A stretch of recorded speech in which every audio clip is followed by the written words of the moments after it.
बहुत बहुत धन्यवाद।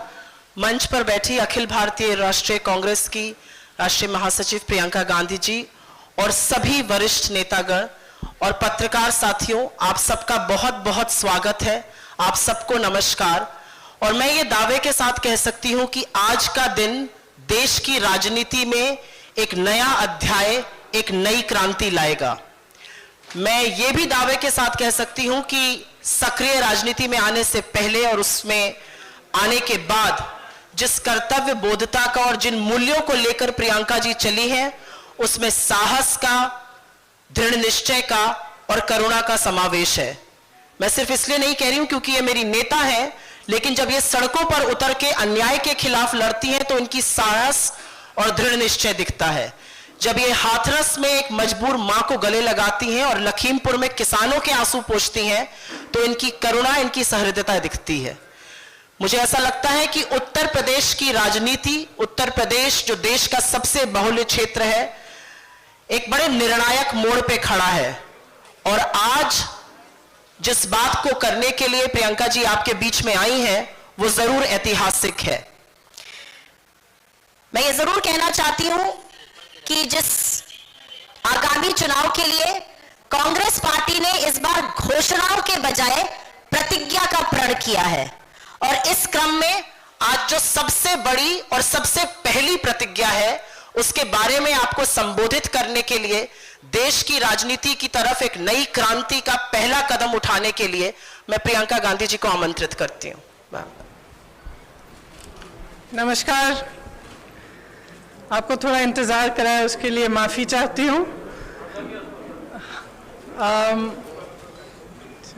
ठीक है। जैसे सुप्रिया जी ने कहा, आज हमारी पहली प्रतिज्ञा के बारे में बात करना चाहती हूं मैं। हमने तय किया है कि आने वाले विधानसभा चुनाव में उत्तर प्रदेश में कांग्रेस पार्टी 40% टिकट महिलाओं को देगी।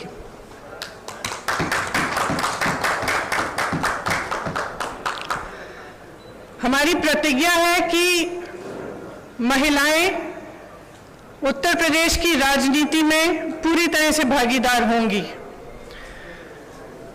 ये फैसला हमने किस लिए किया? जब मैं 2019 के चुनाव में उत्तर प्रदेश प्रचार के लिए आई थी तो इलाहाबाद यूनिवर्सिटी की कुछ लड़कियां मेरे से मिली और उन्होंने मुझे बताया कि किस तरह से यूनिवर्सिटी के नियम कानून, हॉस्टल के नियम कानून उनके लिए अलग थे और पुरुषों के लिए अलग। ये निर्णय उनके लिए लिया है। ये निर्णय मैंने उस महिला के लिए लिया है जिसने गंगा यात्रा के दौरान मेरी नाव को वापस तट पर बुला के कहा कि मेरे गांव में पाठशाला नहीं है, मैं अपने बच्चों को पढ़ाना चाहती हूं। ये निर्णय उस लड़की, प्रयागराज की एक लड़की पारो के लिए लिया गया है जिसने मेरा हाथ पकड़ के मुझे कहा कि दीदी बड़ी होकर मैं नेता बनना चाहती हूं। ये निर्णय उसके लिए है। ये निर्णय चंदौली में जो शहीद एयरफोर्स के पायलट हैं उनकी बहन वैष्णवी के लिए है, जिसने मुझे कहा कि उनके भाई शहीद हो गए हैं लेकिन वो पायलट बनना चाहती है। ये निर्णय उन्नाव की उस लड़की के लिए है जिसको जलाया गया, मारा गया, उसकी भाभी के लिए है जो आज भी संघर्ष कर रही है उसका, और उसकी 9 साल की भाभी की बेटी के लिए है जिसको स्कूल में धमकाया गया था। ये निर्णय हाथरस की उस मां के लिए है जिसने मुझे गले लगाकर कहा कि उसको न्याय चाहिए, उसको न्याय नहीं मिल रहा है। ये निर्णय रमेश कश्यप की बेटी के लिए है, उसका नाम भी वैष्णवी है, जो बड़ी होकर डॉक्टर बनना चाहती है।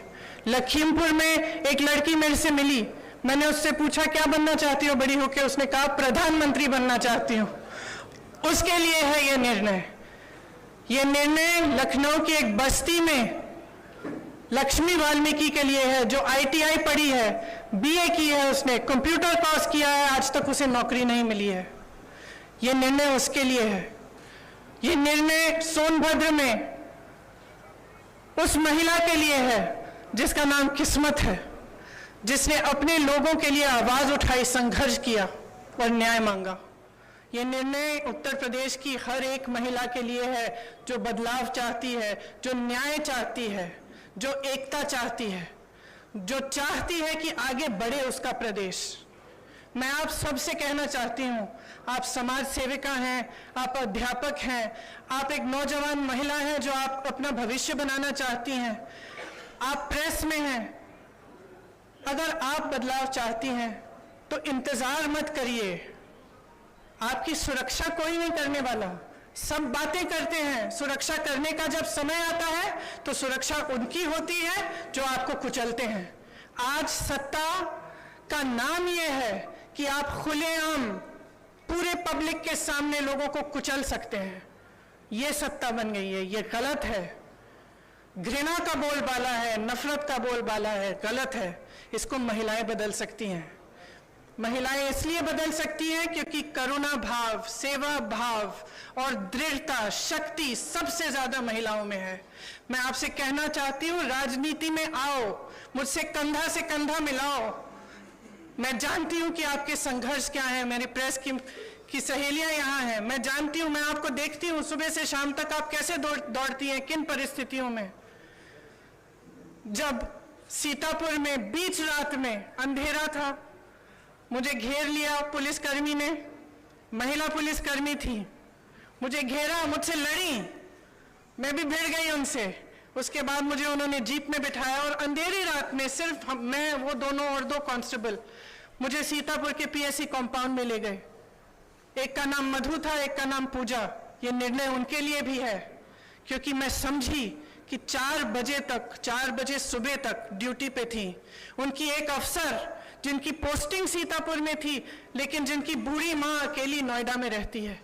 कितना संघर्ष करना होता है महिलाओं को। कौन करेगा ये संघर्ष आपके साथ अगर आप एकजुट नहीं होंगी? अगर देश को जातिवाद और धर्म की राजनीति में से निकालकर विकास की राजनीति की ओर ले जाना है, अगर देश को समता की राजनीति की ओर ले जाना है, भागीदारी की राजनीति की ओर ले जाना है, तो महिलाओं को आगे बढ़ना पड़ेगा। आपको खुद ये काम करना पड़ेगा। आगे बढ़िए। मैं आग्रह करती हूं आपसे, हमने आवेदन पत्र मांगे हुए हैं हर विधानसभा के लिए। ये अगले महीने की 15 तारीख तक खुला रहेगा। खास तौर से मेरी बहनों के लिए, जो लड़ना चाहता है आओ मेरे पास आओ, आपको मौका मिलेगा।